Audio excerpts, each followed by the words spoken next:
எனக்கு சுத்தமாக பிடிக்காது. தலைக்கு எண்ணெய் வைக்கிறது சுத்தமாக பிடிக்காது. நானும் எண்ணெய் வையின்னு சொன்னாலும் சுத்தமாக வைக்க மாட்டேன். சரி வா நானாச்சும் வச்சு தேய்ச்சி விட்றேன்னு சொல்லி அம்மா வச்சு நல்லா தேய்ச்சிட்டு இருந்தாங்க. என்ன தான் நம்ம தேய்ச்சாலும் நமக்கு இன்னொருத்தர் தேய்ச்சி விட்டா அதில் இருக்கிற சுகமே தனிங்கிற மாதிரி அம்மா கையால் தேய்ச்சிக்கிறது தான் நம்மளுக்கு ரொம்பவே நல்லாயிருக்கும்.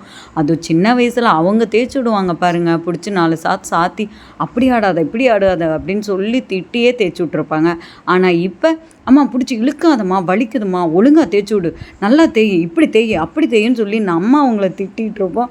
அதை நினச்சி நாங்கள் சிரிச்சிட்டு இருந்தோம். என் முடியும் வேறு எங்கள் அம்மா பிடிச்சி இழுத்துட்டு இருந்தாங்க. பெருசாக இருக்குது நான் ஒழுங்காக தேய்க்க முடியல அப்படின்னு சொல்லி பின்னாடி இழுத்து தேய்ச்சிட்டு இருந்தாங்க. அதை நினச்சி நாங்கள் இங்கே சிரிச்சிட்ருக்கோம். எங்களை பார்த்து எதுக்கு சிரிக்கிறோன்னே தெரியாமல் அங்கே ஒருத்தன் அங்கே சிரிச்சிட்டு இருந்தான். அவன் பெயிண்டெல்லாம் ஊற்றி விளையாண்டுட்டு இருந்தான். சரி என்னமோ ஒன்று பண்ணிட்டு கடை கொஞ்ச நேரத்துக்கு எங்களை ஃப்ரீயாக விடுன்ட்டு நாங்களும் அவன் என்னமோ பண்ணிட்டுன்னு விட்டுட்டோம். இன்னொருத்தன் என்னை யாரும் கண்டுக்க மாட்டேங்கிறீங்களே அப்படின்னு சொல்லி அவன் தன்னைப்பால கத்திட்டு கிடக்குறான். ஓ உன்னை கண்டுக்கலையா?